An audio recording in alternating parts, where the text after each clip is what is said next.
Vamos a desarrollar ahora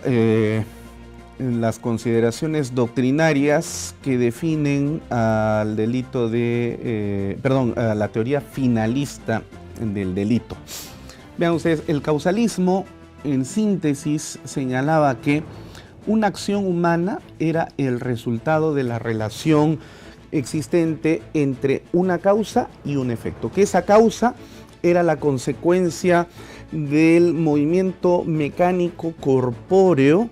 que tendía a, en efecto, transformar la realidad. Vale decir, por ejemplo, A mata B, para lo cual A se vale de una pistola, de un revólver. El movimiento mecánico del dedo de la mano derecha aprieta el gatillo, con lo cual se genera un movimiento del sistema interno del arma de fuego, produciendo la explosión dentro del casquillo que expulsa la bala de esta pistola o revólver y da a impactar en el corazón de B. Entonces aquí hay todo un proceso de causalidad que termina generando un efecto determinado de carácter irreversible. En este caso, el efecto es la muerte de B. El problema del causalismo es que no solamente existe una relación causal, en el sentido de que un hecho comienza con una causa cualesquiera y termina con su efecto determinado, sino que al mismo tiempo, y esto ya era un tema que se había discutido con Aristóteles hace 2400 años atrás, la causa, siendo causa del efecto, sin embargo, es esta causa al mismo tiempo efecto de una causa anterior. Y el efecto de esta causa de la que estamos hablando, a su vez, es causa de un efecto posterior. Me voy a explicar. Yo soy, por ejemplo, efecto de una causa, o sea, mi existencia en el mundo es efecto de una causa que me ha generado, la unión de mis padres. Ellos son, o la unión de ellos, es la causa que genera el efecto existencia de quien les está hablando en este momento. Pero a su vez, siendo mis padres mi causa, porque yo soy su efecto, sin embargo, ellos al mismo tiempo son el efecto de una causa anterior. O sea, concurre en ellos la característica de que son mi causa, pero a la vez son el efecto de una causa anterior. Y así sucesivamente para atrás. Y yo, siendo el efecto de la causa unión de mis padres, al mismo tiempo soy causa de la existencia de mis hijos, quienes a su vez luego serán, si así lo ameritan, causa de sus respectivos hijos. Es decir, hay una larga cadena causal, ¿no?, que siempre ha terminado formulándonos la pregunta: ¿y cuál es el origen de esta cadena causal? Como los griegos no podían admitir la idea de que esta cadena causal proviniese del infinito, ni se proyectase al infinito, porque el infinito es nada, es sinónimo de nada, ellos no podían admitir la existencia de la nada. Por lo tanto, entonces tenía que haber una causa inicial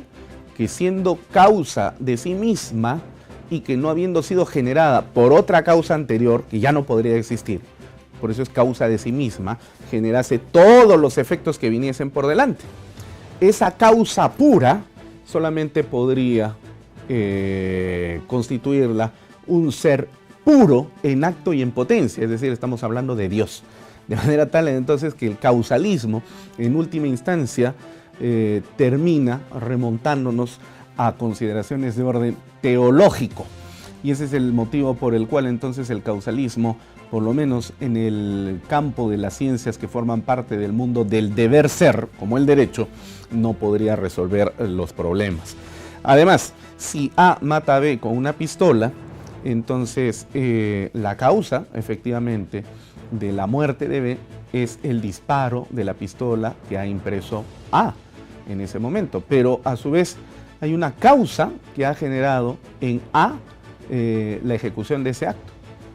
Para comenzar, ¿cómo adquirió la pistola? Va a haber otro elemento que va a constituirse en la causa eficiente que le ha permitido a A contar con esa causa para poder matar a B. De modo tal entonces que la responsabilidad de A se la podemos ir trasladando progresivamente a las causas eficientes o causas formales anteriores a esta causa. Con lo cual entonces se genera pues todo un pandemonium a nivel de los procesos judiciales. El causalismo entonces estaba condenado ya a inicios del siglo XX, en el cual todos hemos nacido, al absoluto fracaso, por lo menos para la comprensión de la acción en el campo de la teoría del derecho penal. Hans Welzel insurge bastante joven y precoz en la década de los años 20 y 30 del siglo pasado, en el cual nosotros hemos nacido, e influenciado por los descubrimientos y avances de la psicología contemporánea a él, enarboladas por psicólogos como Thomas Erisman, Karl Buller y sobre todo la filosofía ontológica de Nikolai Hartmann, que explicaban que la acción humana no era el resultado de la consecuencia de una serie de hechos tendientes al establecimiento de una relación de causalidad, como lo explicamos en el bloque anterior, sino más bien por el contrario, que una persona moviliza, despliega, materializa actos para poder alcanzar un fin determinado. Es decir, toda persona ejecuta acciones únicamente en la medida en la cual previamente esta persona, este sujeto, se ha proyectado a alcanzar un fin determinado, es decir, un objetivo. De modo tal, entonces, que Hans Welzel, el creador de la famosa teoría de la acción final, o simplemente teoría finalista de la acción o teoría finalista del delito, como prefieran ustedes llamarle, consideró que una acción es sí y solo sí de interés y relevancia penal en la medida en la que puede comprobarse que una persona diseña la realización a nivel mental de un objetivo a alcanzar y que a través de la ejecución de actos que materializan ese pensamiento va a lograr alcanzar ese fin u objetivo que sea trazado. Por ejemplo, A quiere matar a B, digamos, porque A quiere, no sé, quedarse con el celular o la billetera o ambas cosas de B, pero descubre que la única forma para poder lograr alcanzar este objetivo es matándolo. Entonces él diseña mentalmente esta finalidad, este objetivo, y entonces comienza a desplegar una serie de actos tendientes a la realización de ese fin determinado. Solamente en la medida en la cual se comprenda al delito como el resultado de una acción que tiende a la realización de fines, entonces solo así podría ser considerada esta acción como una acción que pueda subsumirse dentro de la categoría de la tipicidad, que es la primera de las tres categorías configuradoras del delito. Muy bien. Nuestro Código Penal actual, ¿no?, que data de la década de los 90 y que fue consecuencia de la elaboración de una comisión de elaboración del proyecto de reforma del Código Penal, presidida por el ya desaparecido y famoso profesor Luis Bramón Arias, padre, de una tendencia eminentemente finalista, lleva precisamente el cuño y sello de esa concepción finalista del delito en el propio Código Penal, que dicho sea de paso no es una cuestión ideológica, ¿no? Es una cuestión de interpretación científica de la acción, entendida científica en el sentido epistemológico de las ciencias fácticas sociales. Evidentemente no de las ciencias fácticas exactas como la física, la química o la biología, que tiene otra caracterización científica, ¿no? Muy bien. ¿Y cómo sabemos que el Código Penal tiene un cuño de naturaleza finalista? Bueno, basta leer la segunda parte del artículo 7º del título preliminar del Código Penal, que señala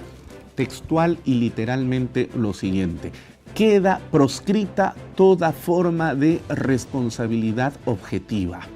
¿Qué cosa es lo que significa queda proscrita? Es decir, prohibida, expectorada del ámbito del derecho penal toda forma de responsabilidad objetiva. Bueno, esto significa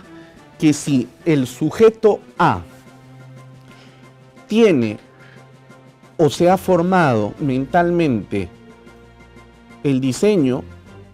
de una serie de actos tendientes a alcanzar un fin determinado, por ejemplo, lesionar a B,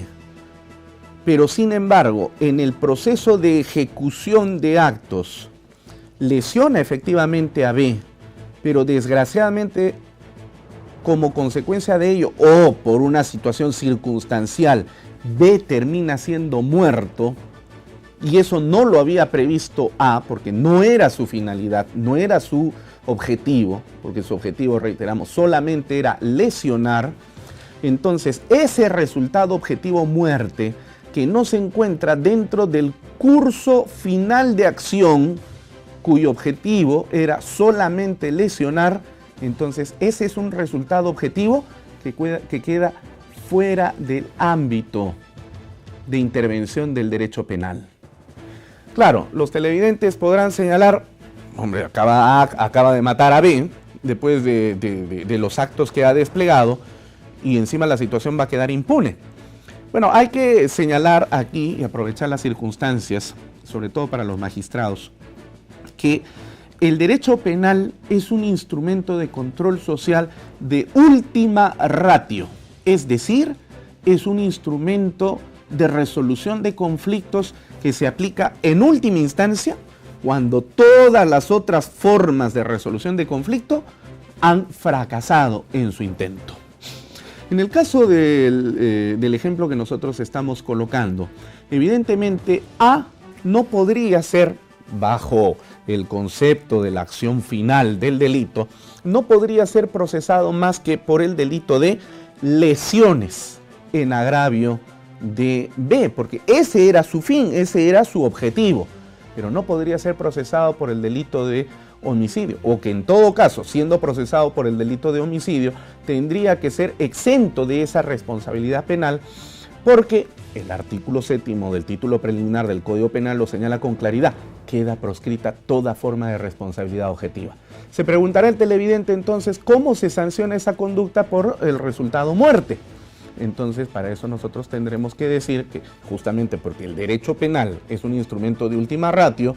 ese hecho habrá que convertirlo en objeto de atención de otro tipo de formas jurídicas de resolución de conflictos, como por ejemplo el derecho civil, donde los familiares de B podrían demandar la indemnización correspondiente.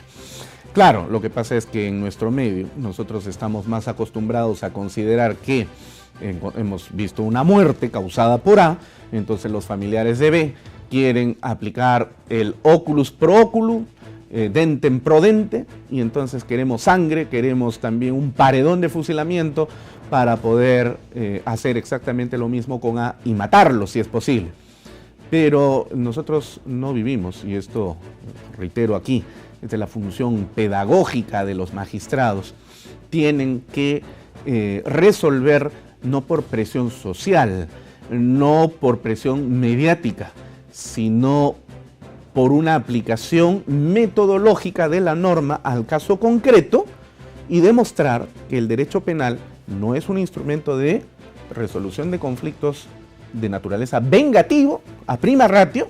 sino que existen otras formas de resolución de conflictos. Además, por último, aun cuando pudiéramos, que no se debiera, en el ejemplo en el cual estamos colocando, enviar a la cárcel sancionado a A por este caso que hemos puesto como ejemplo,